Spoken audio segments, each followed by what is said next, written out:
मैंने आज ये तो देख लिया, अगर आपके पास पैसा हो तो आप एफआईआर भी बदल सकते हो, और इस चीज़ को प्रूव करूंगा। पर उससे पहले लड़ाई किस बारे में हुई, क्यों हुई, हम इस बारे में बात नहीं करेंगे। मैं सीधा पॉइंट पे बढ़ता हूँ। एलविश ने जो लोकेशन दी थी वो उसके घर की लोकेशन थी, या फिर किसी के तो घर की लोकेशन थी। और मेरा इंस्टिंक्ट बोला कि मुझे उसे अपने लोकेशन में बुलाना चाहिए, जो एक पब्लिक लोकेशन हो। अब मेरे को यही था भाई कि जो भी गलतफहमी है डिबेट से सॉल्व करो। अगर आपको लगता है आप सही हो तो आप डिबेट करो, मेरे को लगता है मैं सही हूँ, मैं डिबेट करूंगा।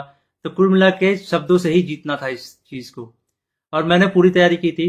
मैंने वहां पे सोफा वोफा सब लगाया था कि जब एलविश भाई आएंगे तो वहां बगल में बैठेंगे, ये वो फलाना ठिकाना। लेकिन जैसे ही वो आए, एक तो अटैक करना शुरू कर दिया, ऊपर से बहुत सारे बंदों के साथ आए। ऊपर से ये भी नहीं था कि वन ऑन वन फाइट हो, उसके साथ उसके कुछ बंदे थे, वो भी मदद कर रहे थे उसकी। इस तरीके से मदद कर रहे थे कि मैं कुछ कर ही नहीं पा रहा था, क्योंकि मेरे को दो तीन लोगों ने पकड़ लिया था अगल बगल से। अब जब लड़ाई हुई, लड़ाई के बीच में ही एलविश ने मेरे को लगभग ये अपने घुटनों से नाक पे मारा, कई बार हाथों से मेरे सिर्फ मुंह पे मारा। और जब मारा उसके बाद उसने बगल से एक फोन भी उठाया जो दूसरे एंगल पे रिकॉर्डेड है, और फोन से मेरे स्पाइन पे मारा। और आप सभी को पता है अगर स्पाइन पे गलती से भी स्पाइन टूटता है तो आप जिंदगी भर के लिए लावारिस हो सकते हो, अपाहिज हो सकते हो। तो उसके बावजूद उसने मारा मारा। और उसके बाद उसने क्या किया, जान से मारने की धमकी भी दे दी। अब जान से मारने की धमकी एक दो बार नहीं दी, मल्टीपल टाइम्स दी। कम से कम जितना मुझे पता है 3 बार तो दी ही थी उसने धमकी जान से मारने की। और ऑफ कैमरा भी उसने कई बार जान से मारने की धमकी दी। अब ये सब होने के बाद जब लड़ाई वड़ाई खत्म हो गई, तो उसके बाद वो वापस जा रहे थे, तो वो जो बंदे लाया था उनमें से कुछ बंदे मेरे को, मतलब होता है ना एक प्यार से धमकाने वाला सीन, कि भाई सॉरी बोल दे, क्यों ले रहा है पंगे, ये वो। भाई मैं तो अपने चीजों पे अटल था। मैंने बोला मैं सॉरी तो नहीं बोलूंगा, क्योंकि मैंने गलती तो की नहीं है। उसके बाद एलविश ने भी थोड़ा ट्राई किया था सॉरी बुलवाने के लिए, लेकिन मैंने उसको भी सॉरी नहीं बोला। और ये सब जब हुआ तो शुरू में मेरे को लगा मेरे को सिर्फ यहाँ चोट आई है, क्योंकि मेरे को कहीं पे भी दर्द फील नहीं हो रहा था। तो मेरे को शुरू शुरू में सिर्फ यहाँ चोट आई। उसके बाद 1 डेढ़ घंटे बाद मेरे को यहाँ पे दर्द होना शुरू हुआ, और फिर 2 से 3 घंटे बाद मेरे पूरे स्पाइन में दर्द होना शुरू हुआ। और इस तरीके से हुआ कि मैं सो ही नहीं पाया। सुबह 4 बजे मैंने सोने का ट्राई किया था, मैं दोस्त के घर साकेत गया हुआ था। मैंने सोने का ट्राई किया, अनफॉर्चुनेटली मैं दर्द से सो ही नहीं पाया। उसके बाद हम जब दर्द हो रहा था तो हम गए वहां पे मैक्स हॉस्पिटल साकेत के, मेडिकल निकलवाने। तो उन्होंने मना कर दिया, विदाउट एफआईआर नहीं होगा। तो मेरा यही था, मेरा दिमाग शॉक में था, एफआईआर हमने की नहीं थी। फिर हमने डिसाइड किया कि दोपहर के 12 बजे के आसपास हम एफआईआर करेंगे लॉन्च, और उसके बाद मेडिकल करवा लेंगे पुलिस की मदद से ही। तो हम गए एफआईआर करने। अब जब एफआईआर करने गए तो हमने पूरा बता दिया कि भाई ये सेक्शन लगाना है, अटेम्प्ट टू मर्डर है, साफ साफ दिख रहा है।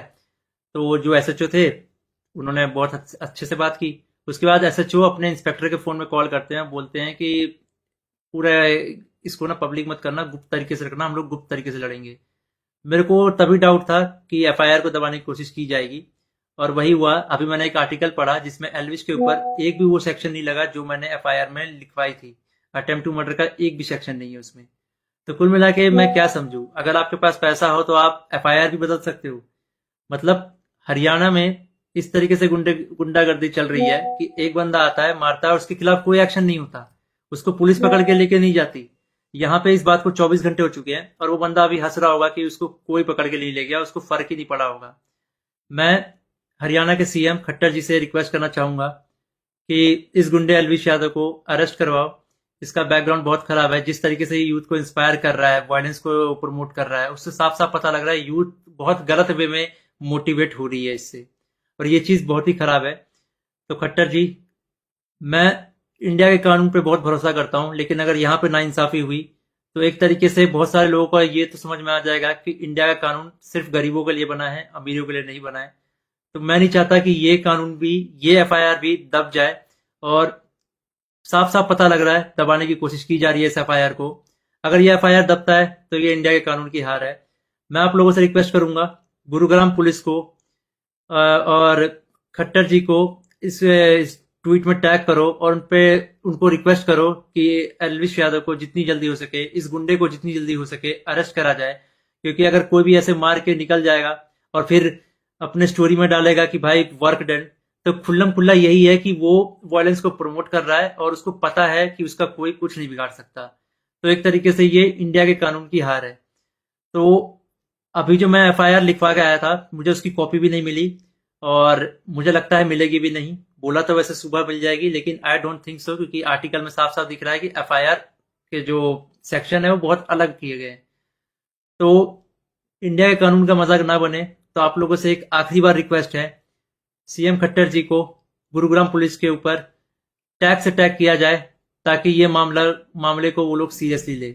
इन द एंड अगर इस बीच में मुझे कुछ भी होता है, मेरे पे कोई भी जानलेवा हमला होता है, इसका जिम्मेदार एलविश यादव होगा, या फिर उसके दोस्त होंगे, या फिर गुरुग्राम पुलिस होगी जिसने मेरे एफआईआर को पूरा का पूरा बदल दिया और पता नहीं क्या एफआईआर लिख दिया। और ये ये इंडियन कानून की बेइज्जती है, ये तो मैंने देख लिया। कुछ नहीं भाई, अगर तुम्हारे पास पैसा हो तो कुछ भी कर सकते हो, ये तो मैंने देख लिया भाई।